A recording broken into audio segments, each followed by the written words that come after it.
नमस्कार दोस्तों, स्वागत है आपका अपनी पाठशाला में। आज हम बात करेंगे कंप्यूटर के मेमोरीज के बारे में कि मेमोरी होती क्या है, इसके कौन कौन से टाइप रहते हैं और कौन सी वोलेटाइल मेमोरी रहती है, कौन सा नॉन वोलेटाइल, कौन सी प्राइमरी, कौन सी सेकेंडरी।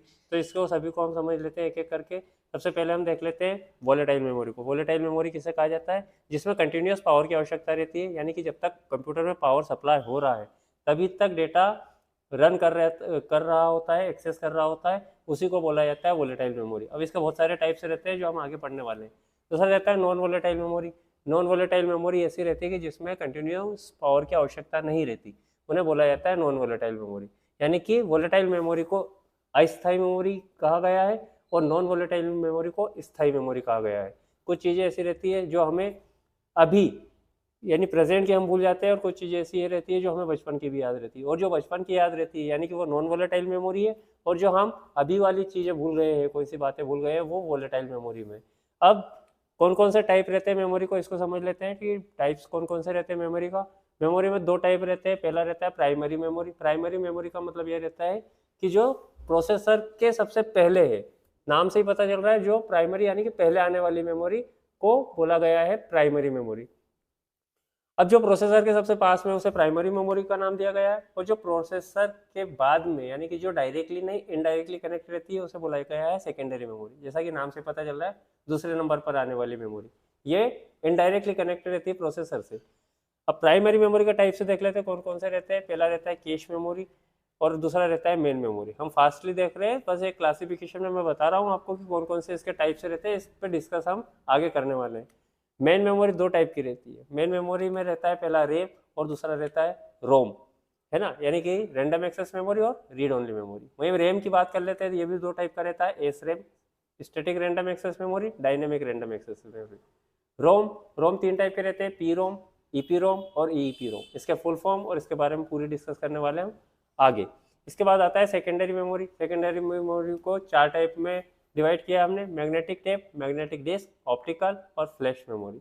अब यहाँ पे हम देख लेते हैं कि प्राइमरी मेमोरी क्या रहती है। अभी जितना भी हमने क्लासिफिकेशन बनाया है, अब इसका स्नैपशॉट ले लीजिए। हम इसका एक एक कंपाउंड अलग अलग से जो भी टाइप्स दिए हैं उसको समझ लेते हैं। पहला है प्राइमरी मेमोरी। प्राइमरी मेमोरी का मतलब रहता है जो कि कंप्यूटर से डायरेक्टली कनेक्टेड रहती है, यानी कि प्रोसेसर से डायरेक्टली कनेक्ट है। दूसरा जिसको कंटिन्यूस पावर की आवश्यकता रहती है उसे बोला जाता है प्राइमरी मेमोरी। अब यह मेमोरी डायरेक्टली कनेक्ट होती भी है और प्रोसेसर को पहले नंबर पर जुड़ी रहती है। ये दो टाइप की रहती है, पहला कैश मेमोरी और दूसरा मेन मेमोरी। तो कैश मेमोरी को समझ लेते हैं कि कैश मेमोरी किसे कहा जाता है, इसके बाद हम मेन मेमोरी के टॉपिक पे बात करने वाले हैं।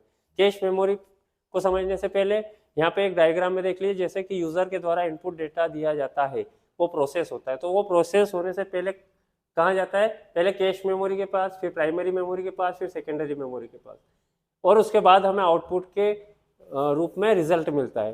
तो आपको यहाँ पे समझ में आ गया होगा, प्राइमरी मेमोरी जो कि पहले नंबर पे जुड़ी है तो उसको प्राइमरी मेमोरी कहा गया है। दूसरे नंबर पर सेकेंडरी मेमोरी प्रोसेसर से जुड़ी हुई है तो उसको सेकेंडरी मेमोरी कहा गया है। अब कैश मेमोरी यहाँ पे जो बीच में आ रही है, यानी कि ये प्राइमरी से पहले जुड़ी हुई है, तो इसको नाम प्राइमरी क्यों नहीं दिया गया है, ये हम कैश मेमोरी की डेफिनेशन में समझ लेते हैं। इस मेमोरी को अलग से लगाया नहीं जाता है। तो कैश मेमोरी होती क्या है, पहले इसकी डेफिनेशन ये है कि यूजर के द्वारा बार बार एक ही कमांड कंप्यूटर को दिए जाने पर ऑटोमेटिकली जो मेमोरी बनती है उसे कैश मेमोरी कहा जाता है, यानी कि इसको अलग से नहीं लगाया जाता। जब यूजर एक ही कमांड को बार बार कंप्यूटर से पूछता है तब ये ऑटोमेटिकली ऑब्जर्व करके अपने आप बन जाती है, कहाँ पर? प्रोसेसर और प्राइमरी मेमोरी के बीचों बीच में। तो इसे बोला जाता है कैश मेमोरी। अब इसका साइज बहुत स्मॉल साइज रहता है, जो कि बार बार रिफ्रेशमेंट करना रहता है इसको। दूसरा रहता है इसकी स्पीड हाई। स्पीड हाई होने का कारण ये है कि क्योंकि अब ये प्रोसेसर के एकदम नज़दीक रहती है, तो वहीं से डेटा का फ्लो बहुत इजीली और बहुत स्पीड में होता है, इसलिए इसकी स्पीड हाई रहती है। ये between with primary and processor रहती है, यानी कि प्राइमरी मेमोरी और प्रोसेसर के बीच में ऑटोमेटिकली बनती है। तो कैश मेमोरी समझ में आया होगा, इसको अलग से नहीं लगाया जाता, ऑटोमेटिकली बनने वाली मेमोरी को कैश मेमोरी कहा जाता है। इसका टॉपिक यहीं पे हम रखेंगे। आगे पढ़ते हैं मेन मेमोरी। मेन मेमोरी कौन सी रहती है? मेन मेमोरी में दो टाइप की मेमोरी रहती है। पहला रहता है रैम और दूसरा रहता है रोम। तो रैम यानी कि रैंडम एक्सेस मेमोरी और रोम यानी कि रीड ओनली मेमोरी। चलिए देख लेते हैं रैम क्या रहता है और रोम क्या रहता है। रैम रैम का पूरा नाम रैंडम एक्सेस मेमोरी है, जो कि कंप्यूटर की प्राइमरी मेमोरी होती है। यह हार्डवेयर एलिमेंट है, यानी कि इसको टच किया जा सकता है, सीपीयू कैबिनेट के अंदर लगाया जाता है, और जिन्हें टच किया जा सकता है, हमने पुराने वीडियो में हार्डवेयर और सॉफ्टवेयर को अच्छे से कवर कर लिया है। इसका उपयोग सीपीयू द्वारा डेटा और प्रोग्राम को स्टोर करने के लिए किया जाता है। इसमें किसी भी डेटा और प्रोग्राम को कितनी भी बार पढ़ के डिलीट किया जा सकता है, यानी कि इसको डिलीट करना पॉसिबल है। ये दो प्रकार की रहती है और इसको कंटिन्यूस पावर की भी आवश्यकता रहती है। जब तक पावर रहेगा तभी तक डेटा एक्सेस रहेगा, अनदर ये डिलीट हो जाता है। दो टाइप के वो हो गए, एस रैम और डी रैम। एस रैम की अगर हम बात करें तो वह है स्टैटिक रैंडम एक्सेस मेमोरी, और वहीं डी रैम की बात करें तो डी रैम यानी कि डायनेमिक रैंडम एक्सेस मेमोरी रहती है।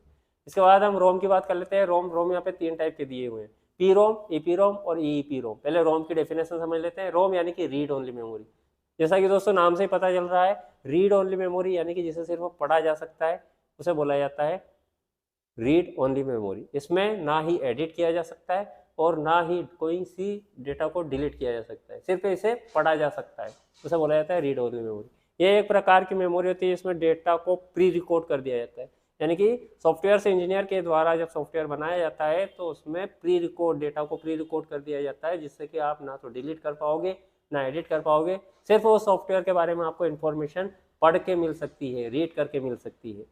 और कंप्यूटर बंद होने करने के बाद भी, यानी कि पावर सप्लाई का कट होने जाने के बाद भी डेटा आपको प्राप्त हो सकता है। पी रोम, इसके जो 3 टाइप दिए हैं उसका नाम रहता है पी रोम, यानी कि प्रोग्रामेबल रीड ओनली मेमोरी। जो प्रोग्राम कर दिया जाता है उसे बोला जाता है P ROM, programmable read only memory. इसमें डेटा को डिलीट नहीं किया जा सकता। दूसरा रहता है ईपी रोम, यानी कि erasable programmable read only memory. Erasable programmable read only memory, erase यानी कि मिटाया जाने वाली मेमोरी। इसको मिटा सकते हैं लेकिन नॉर्मली कीबोर्ड माउस के इस्तेमाल से नहीं, इसके लिए आपको अल्ट्रावायलेट किरण की आवश्यकता रहेगी जिससे कि डेटा को जला के मिटाया जा सकता है। तीसरा टाइप रहता है electrical erasable programmable read only memory, यानी कि जिस डेटा को इलेक्ट्रिकल यानी विद्युतीय साधन के द्वारा मिटाया जा सकता है उसको थर्ड फॉर्म में रखा गया है। नेक्स्ट टॉपिक पर बात कर लेते हैं जो कि हमारा सेकेंडरी मेमोरी आता है। हमने मेन प्राइमरी मेमोरी के सारे टाइप्स अच्छे से समझ लिए, सेकेंडरी मेमोरी समझ लेते हैं। सेकेंडरी मेमोरी यानी कि जो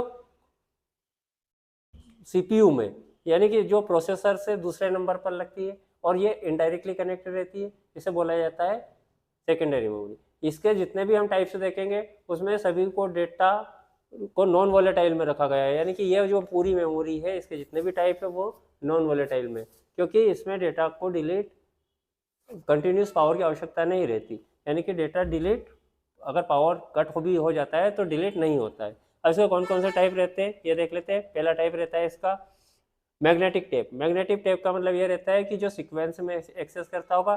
दोस्तों आपने पुराना टेप देखा होगा जिसमें कैसेट लगता है, हमें दिखा देता हूँ आपको डायग्राम में। इस कैसेट में क्या रहता है कि ये सीक्वेंस एक्सेस करता है। अगर आपको तीसरे नंबर वाला अगर गाना सुनना है तो आपको 1 2 यानी कि सभी गानों को एक क्रमबद्ध सुनना पड़ेगा, तब जाके आप तीसरे नंबर पर जा सकते हो। तो ऐसे जो कैसेट से रहते हैं उसको मैग्नेटिक टेप बोला जाता है, जिसपे मैग्नेट पर डेटा को स्टोर किया जाता है। अब यहाँ पे मैग्नेटिक टेप यानी कि अगर आपको आज भी पुराना कैसेट मिल जाता है और उसे प्ले करोगे आप तो आपका सॉन्ग चलेगा, यानी कि डेटा को हमने कंटिन्यू पावर में नहीं रखा है, तो यानी कि ये नॉन वोलेटाइल मेमोरी हुई। दूसरा रहता है मैग्नेटिक डिस्क। मैग्नेटिक डिस्क में पहला टाइप रहता है HDD यानी कि हार्ड डिस्क ड्राइव, और दूसरा रहता है FDD यानी कि फ्लॉपी डिस्क ड्राइव, जो कि कंप्यूटर में उपयोग किया जाता है। आपने देखा होगा ये भी एक हार्डवेयर कंपाउंड है जिन्हें कि CPU के अंदर लगाया जाता है। सेकेंडरी मेमोरी स्टोरेज कहा गया है। हार्ड डिस्क को निकाल के भी रख लेंगे तो कंटिन्यू पावर में रखने की जरूरत नहीं है, डेटा आपको कभी भी यानी कि 2 साल 4 साल 5 साल बाद भी आपको मिल जाएगा। तीसरा टाइप जो इसका रहता है वो रहता है ऑप्टिकल डिस्क, जो कि आपने यूज़ भी करा होगा। पहला रहता है CD यानी कि जिसको बोला जाता है कॉम्पैक्ट डिस्क। दूसरा रहता है DVD यानी कि डिजिटल वर्सेटाइल डिस्क। चौथा रहता है ब्लू रे डिस्क यानी कि ये रहता है BRD। अब इसमें क्या है कि इनकी जो कैपेसिटीज अलग अलग टाइप से दी हुई है, जैसे कि CD है इसकी कैपेसिटी 700 MB तक का डेटा स्टोर करने की रहती है। MB KB GB जो कि मैंने आपको बता ही दिया है पहले। तो 700 MB यानी कि एक मूवी 700 MB के लगभग रहती है, तो वो सिर्फ एक ही मूवी का स्टोर कर सकती थी CD। इसके बाद आया डिजिटल वर्सेटाइल डिस्क यानी कि DVD, जिसमें 4 मूवियों को स्टोर करना स्टार्ट हुआ, जो कि रहता है 4 या 5 की किसी किसी DVD में हमने 6 तक भी देखा है, तो 6.7 या 4.7 GB इसका स्टोरेज रहता है। फिर रहता है ब्लू रे डिस्क यानी कि 25 GB तक का स्टोरेज रहता है, इसे ब्लू रे डिस्क यानी BRD के नाम से जाना जाता है। और लास्ट मेमोरी हमारी रहती है सेकेंडरी मेमोरी में फ्लैश मेमोरी, जो कि हमने बहुत ज़्यादा उपयोग करते हैं आज के टाइम पे कंप्यूटर्स में। वो पहला है हमारा मेमोरी कार्ड, क्योंकि हम पहले कंप्यूटर मोबाइल में यूज़ करते थे, आजकल तो इंटरनली स्टोरेज इतना आने लगा है कि इसका अभी जो लोकप्रियता है वो बहुत ज़्यादा कम हो गई है, बहुत कम उपयोग किया जाने लगा है।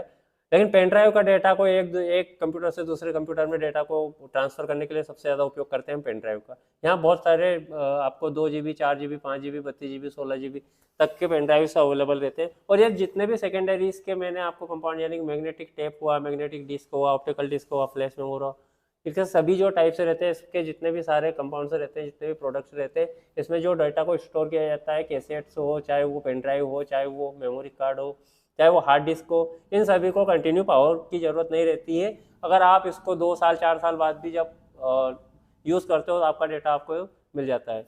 तो हमने प्राइमरी मेमोरी और सेकेंडरी मेमोरी को अच्छे से समझा है। उम्मीद करता हूँ कि आपको वीडियो अच्छा लगा होगा और मेमोरी का पूरे आपके जो डाउट्स है वो क्लियर हो गए होंगे कि कौन सी वोलेटाइल मेमोरीज रहती है और कौन सी नॉन वोलेटाइल मेमोरी रहती है। इसमें एक मेमोरी यानी कि प्राइमरी मेमोरी में रोम को रखा गया है, लेकिन उसे भी नॉन वोलेटाइल में रखा गया है, यानी कि प्राइमरी मेमोरी का पूरा सेक्शन आता है वोलेटाइल मेमोरी के अंदर, लेकिन एक सिर्फ रोम ही ऐसा है प्राइमरी के अंदर जिसको नॉन वोलेटाइल में रखा है, क्योंकि उसका डेटा डिलीट नहीं किया जा सकता है। तो उम्मीद करता हूँ आपको वीडियो समझ में आया होगा और मेमोरी के सारे डाउट्स क्लियर हुए होंगे। मिलते हैं अगले टॉपिक में नए किसी स्टडी के साथ, नए किसी थ्योरी टॉपिक के साथ। तब तक के लिए जय हिंद दोस्तों।